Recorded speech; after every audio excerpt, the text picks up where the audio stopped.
राहु का नाम सुनते ही लोगों में भय व्याप्त हो जाता है। क्या कारण है? लोग अभी तक राहु को अशुभ ही समझ रहे हैं, लेकिन क्या आप जानते हैं अगर राहु को शुभ कर दिया जाए तो जीवन में तरक्की आ जाती है।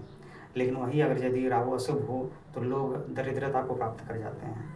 तो समझने वाली बात, और इसको हम बेहतरीन रूप से समझेंगे और जानेंगे। तो देखते हैं, आइए। जय श्री महाकाल दोस्तों, आज हम लोग राहु को शुभ करने के तरीके के बारे में बात करेंगे। दोस्तों, मैंने कई वीडियोस में अभी हाल फिलहाल में जो मैंने पंचमुखी हनुमान जी का कथाओं का वर्णन किया है, उसे आप गौर से देखें और समझें।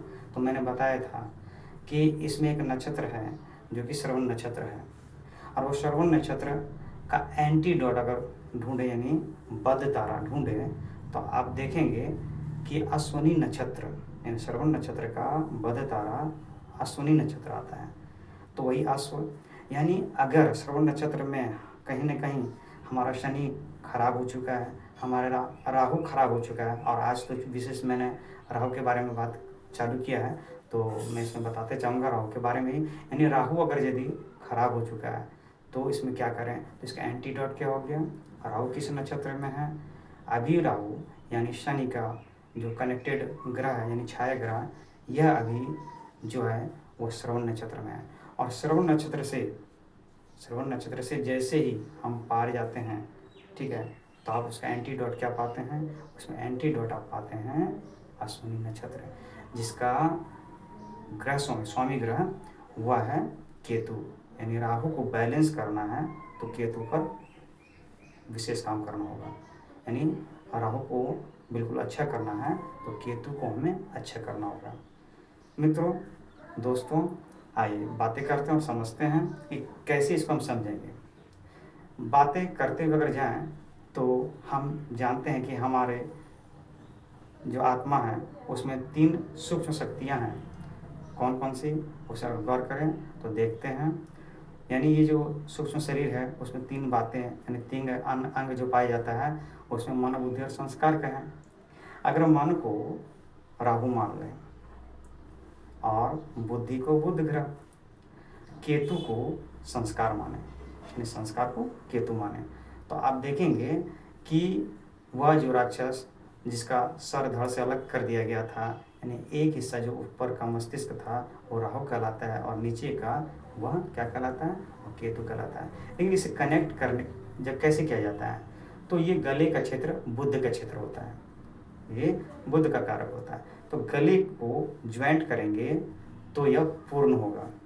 यानी कहीं न कहीं राहु अनंत का प्रतीक है, ये अनंत में विचार भटकते रहते हैं, लेकिन जैसे ही हम उसको केतु की तरफ कनेक्ट करेंगे, यानी केतु से कनेक्ट करेंगे, तो आप देखेंगे कि वह बैलेंस में आ चुका है और ध्यान को प्राप्त करता है। यानी हम किसी भी पढ़ाई में, किसी भी चीज़ में, किसी भी काम में ध्यान लगा सकते हैं, यानी हमारा ध्यान भटकेगा नहीं। लेकिन इसके लिए युक्ति क्या है?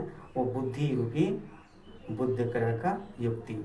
यानी आप समझने का और कोशिश करें तो केतु अध्यात्म की बातें करता है, और अध्यात्म की बातें करता है तो इसमें ध्यान देने योग्य बातें हैं कि कहीं ना कहीं यहाँ मेडिटेशन की बात आ रही है कि हम मेडिटेशन करें। अच्छा, मेडिटेशन कैसे करें, तो इसके बारे में समझते हैं पहले कि जब राहु और केतु ग्रह जो कि छाया ग्रह जब बनता है इस ब्रह्मांड में, तो वह चंद्रमा के पास ही बनता है। जो हिस्सा सूर्य की तरफ होता है, जो हिस्सा सूर्य की तरफ होता है वो केतु होता है, जो हिस्सा सूर्य की तरफ नहीं उसके विपरीत दिशा में आ जाता है, यानी चंद्रमा के फिर दूसरी ओर, है ना, जो अनंत ब्रह्मांड का प्रतीक हो जाता है, वहाँ राहु आ जाता है। यानी केतु को अपना उपासना के लिए ज्योति बिंदु स्वरूप यानी सूर्य को देखना होगा, यानी सूर्य में त्राटक लगाना होगा।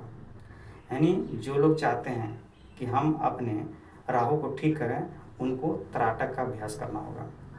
त्राटक में चंद्रमा से किया जाता है, सूर्य से किया जाता है, घर में दीपक से भी किया जाता है। जब इस विधि से हम करते हैं तो हमारा राहु बिल्कुल शुभ होता चला जाता है। यानी और अच्छी से समझने का प्रयास करें तो सुबह सूर्य की रोशनी में, यानी कि बिल्कुल जब लालिमा होती है उस समय त्राटक करें। जब पूर्णिमा की रात्रि हो तो उसमें चंद्रमा में त्राटक करें। और साधन ऐसे भी ना हो तो घर में दीपक से कर सकते हैं। और भी अगर साधन ना मिले तो कहीं दीवार पर या कहीं पेज पर एक पॉइंट ऑफ लाइट का एक बिंदु बनाकर हम उसमें त्राटक कर सकते हैं। यानी जब ये करते हैं तो आप आश्चर्य करेंगे कि हमारा राहु बिल्कुल ठीक हो जाता है। और वह भी कैसे होता है, वह इसलिए होता है क्योंकि केतु के कनेक्ट के कारण से ये हो पाता है। केतु अध्यात्म का कारक है, और हम अध्यात्म अगर जाते हैं और आते हैं, है ना, उस परमपिता परमात्मा को उस ज्योति बिंदु स्वरूप में टिका कर अपने मन को क्या करेंगे, परमात्मा को याद करेंगे, चिंतन करेंगे। तो बुद्धि मैंने क्या लगाया, हमने लगाया कि बुद्ध रूपी यानी बुद्ध का ग्रह का जो सिस्टम था वह क्या किया कि उस राहु को एक ज्योति बिंदु स्वरूप में कनेक्ट किया। और ज्योति बिंदु स्वरूप केतु के कारण से हो पाया क्योंकि वो अध्यात्म का कारक है। तो इस सब चीज़ों को अगर देखते हैं, इन सब चीज़ों को समझने का कोशिश करते हैं, तो पता चलता है कि कोई भी स्टूडेंट अपनी पढ़ाई को बिल्कुल अच्छी तरह से कर सकता है, बिल्कुल बेहतरीन तरीके से कर सकता है, लेकिन उसे करना होगा त्राटक। तो कैसा रहा आज का ये वीडियो, और आप इसे ज़रूर बताएं।